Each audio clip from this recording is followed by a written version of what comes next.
Assalamualaikum warahmatullahi wabarakatuh. Wadyabala Wijaya WT dimanapun Anda berada, jumpa lagi dengan kami Wijaya WT. Salam NKRI, salam Pancasila, salam budaya, Rahayu. Wadyabala, kali ini kita akan menyampaikan metode mengidentifikasi sebuah arkeologis atau makam kuno yang berkaitan dengan makam-makam yang ada di Nusantara atau khususnya di tanah Jawa, yang dalam hal ini akan kita cocokkan apakah sudah sesuai makam-makam atau tempat-tempat cagar budaya dan purbakala yang diklaim di beberapa daerah, apakah sudah sesuai dengan konsep kajian ilmiah atau dengan kaidah-kaidah metode keilmuan mengidentifikasi sebuah makam kuno atau cagar budaya atau bahkan bentuk-bentuk arkeologinya. Dalam hal ini terkait makam Syekh Jumadil Kubro yang banyak diklaim di beberapa tempat. Wadyabala, mari kita bahas bagaimana mengidentifikasi sebuah makam kuno yang secara keilmuan bisa dipertanggungjawabkan, secara publik bisa dipertanggungjawabkan, bisa ditelusuri kebenarannya. Identifikasi makam kuno itu melalui beberapa aspek atau metode-metode ilmiah. Yang pertama yang dilakukan adalah observasi visual. Yang kedua, mengumpulkan data dari berbagai sumber. Yang keempat, analis arkeologi, menganalisanya. Yang keempat, mengidentifikasi bentuk dan polanya. Yang kelima yaitu mengidentifikasi unsur budayanya. Nah, dari berbagai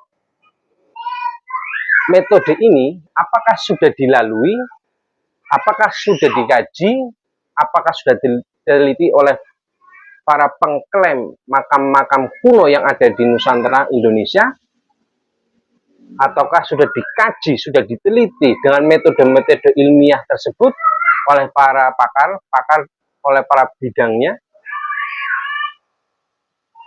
supaya kita tidak dibohongi atau disesatkan informasinya, sehingga kita harus mengetahui metode mengidentifikasi makam kuno atau peninggalan-peninggalan purbakala, peninggalan-peninggalan yang akhirnya sekarang bisa kita lihat di sekitar kita ataupun di Indonesia, yang menjadi cagar budaya kekayaan bangsa Indonesia.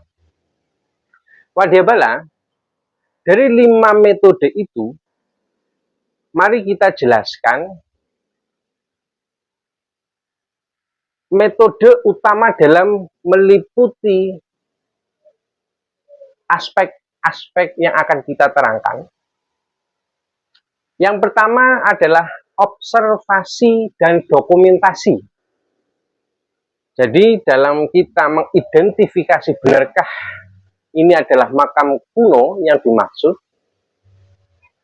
bukan makam baru yang dibuat-buat seperti tua, atau sebenarnya tidak ada jasadnya, diklaim yang sekarang lagi viral banyak di mana-mana, makam-makam kuno asli pribumi Nusantara, diklaim orang-orang bukan orang pribumi Nusantara. Bagaimana kita mengidentifikasi, khususnya makam Syekh Jumadil Kubro, makam raja-raja tanah Jawa, atau leluhur-leluhur bangsa Indonesia, atau para penyebar-penyebar Islam yang ada di Indonesia, kita harus mengetahui metode identifikasi makam tersebut. Yang pertama adalah observasi dan dokumentasi. Dari observasi dan dokumentasi tersebut, kita bisa melalui beberapa tahapan. Yang pertama adalah identifikasi tipologinya, yaitu menilai bentuk dan gaya nisan, jirat, dan elemen makam lainnya untuk menentukan periode dan pengaruh budayanya. Jadi, kita identifikasi tipologi bentuknya, gaya-gaya nisannya, izinnya, untuk kita mengetahui periode kapan makam ini dibentuk dan pada saat budaya yang seperti apa. Nah, ini berpengaruh untuk mengidentifikasi makam kuno atau cagar budaya. Lalu langkah yang selanjutnya yang harus dilalui adalah observasi lokasi. Observasi lokasi adalah mencari lokasi makam yang dengan ciri-ciri tertentu yang akan kita teliti, yang akan kita identifikasi. Jadi observasi lokasi dulu. Setelah identifikasi tipologi, kita lakukan observasi lokasi. Kita teliti, mencari lokasi makam yang dengan ciri-ciri tertentu tersebut. Seumpama makam Syekh Jumadil Kubro, kan banyak di berbagai daerah, di klaim. Apakah sudah melalui seperti ini? Langkah selanjutnya yaitu mendokumentasikan dari hasil observasi tipologi, observasi lokasi, lalu didokumentasikan. Bagaimana mendokumentasikannya? Yaitu mencatat secara detail fisik makam, termasuk dimensi, bahan, dan dekorasi bentuknya. Biasanya makam kan dibentuk tuh, ada yang model cungkup, ada yang bangunan seperti kubah, dan lain sebagainya. Itu kita catat. Untuk nanti kita kaji ulang, kita teliti, kita amati. Nah, metode pertama ini, yaitu observasi dan dokumentasi, harus dilalui. Lalu yang kedua yaitu mengumpulkan data. Dalam mengidentifikasi makam kuno khususnya, atau tempat-tempat cagar budaya, tempat-tempat peninggalan purbakala, yang di situ ada situs arkeolognya. Langkah yang kedua itu mengumpulkan data. Mengumpulkan data dengan berbagai cara. Yang pertama yaitu situs di pustaka. Jadi mengumpulkan data, lalu data-data yang dikumpulkan itu kita uji, melakukan studi pustaka. Yaitu mencari informasi, sejarah, catatan, dan sumbernya. Jadi data-data ini dari mana? Asal-usulnya, tahunnya, bisa kita tes. Zaman sekarang kan teknologi lebih canggih. Bisa memperkokoh, memperkuat penelitian, kajian, atau identifikasi yang terkait makam. Ada ilmu, sekarang sudah ada ilmu filologi untuk mengetes sumber-sumber catatan-catatan tentang kadar tinta, usia, buku, kertas, atau lontar, atau manuskrip, itu bisa diuji dengan keilmuan teknologi sains sekarang, yaitu ilmunya ilmu filologi. Kita harus menggandeng ahli pakar filologi. Atau kita menggandeng ahli pakar arkeologi. Sudah ada ilmu yang membidangi tentang bidang arkeologi, mengetahui bahwa bentuk ini, jenis ini adalah memang tua. Nah, kita gandeng, atau kita harus sedikit-sedikitnya mengetahui ilmu tentang informasi arkeologi. Di dalam sebuah mengumpulkan data, setelah kita melakukan studi pustaka, lalu kita harus melakukan wawancara. Jadi wilayah yang akan kita teliti, semua makam Syekh Jumadil Kubro, lakukan wawancara di lingkungan, di sekeliling, atau orang-orang yang mempunyai potensi memberikan informasi tentang kesejarahan makam Syekh Jumadil Kubro. Sumama yang ada di Tugu, yang diyakini oleh kalangan keraton, yang mana keraton ini dari Majapahit, Demak, Kerajaan Pajang, Kerajaan Mataram Islam, sampai sekarang Kasunan Surakarta dunia itu mutasil, tak terputus, tidak ada fatroh, tidak ada keterputusan riwayat. Urut dalam periwayatannya. Kita wawancarai, kita tanya, kita galih informasi sumber-sumber tersebut. Lalu kita melakukan pemetaan di dalam mengumpulkan data. Setelah kita terkumpul data-datanya, studi pustakanya, kita melakukan wawancara, terus kita melakukan pemetaan wilayah yang mau kita teliti.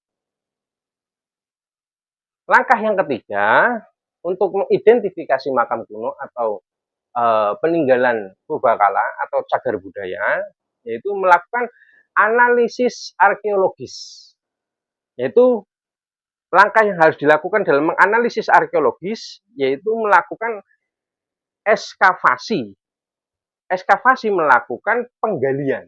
Kalau ingin memantapkan untuk lebih yakin dan bisa dipaparkan secara keilmuan di publik, maka kita melakukan ekskavasi, melakukan penggalian seperti yang di Trawulan, situs peninggalan kerajaan Majapahit, leluhur kerajaan Mataram Islam, yang mana juga disitulah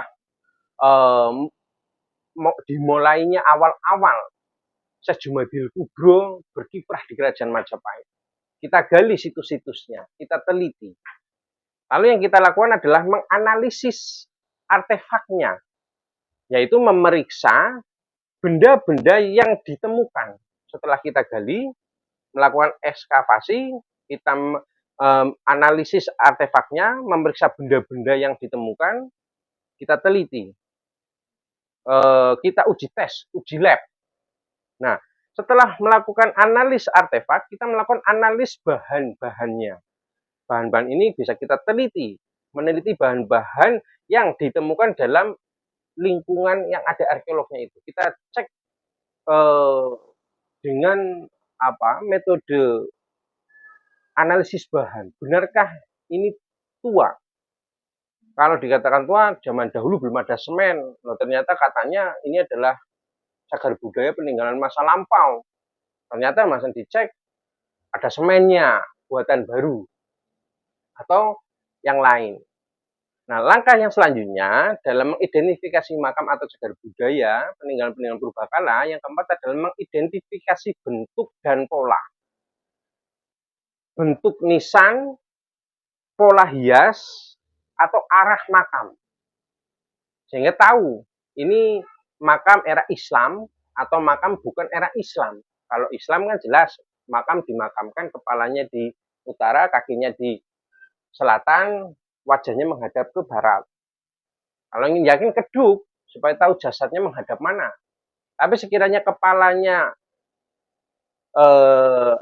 nisannya ini di utara kepala, terus nisan kakinya itu di selatan, ya insya Allah itu sudah mengarah ke makam orang Islam. Kalau lebih yakinnya digali, kalau wajahnya menghadap kiblat ke barat, ke Ka'bah, ya insya Allah itu orang Islam. Lalu kita mengidentifikasi unsur budaya. Mengidentifikasi unsur budaya ini bisa kita lihat nanti adalah unsur megalitiknya, agamanya, atau sosialnya. Kita teliti di situ. Wadyabala, dari metode-metode mengidentifikasi makam kuno, yang contoh akan kita contohkan dalam pembahasan dalam makam Syekh Jumadil Kubro, karena banyak tempat mengklaim makam Syekh Jumadil Kubro padahal dengan metode ngimpi. Akan repot.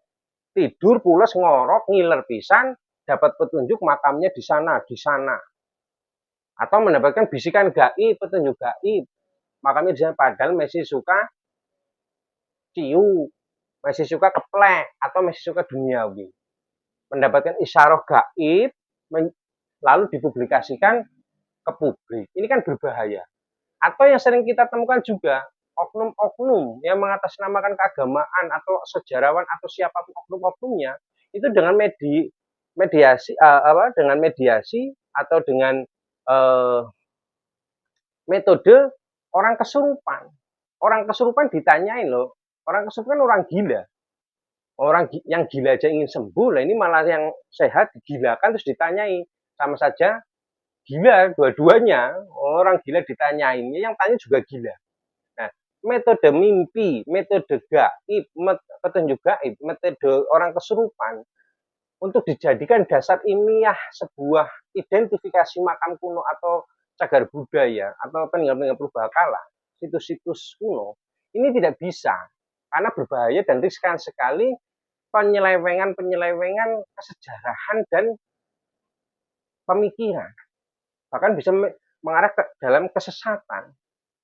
Sehingga dalam identifikasi makam kuno atau peninggalan arkeolog ini, ya harus dengan metode keilmuan yang bisa dipertanggungjawabkan secara publik, secara hukum negara, secara hukum agama.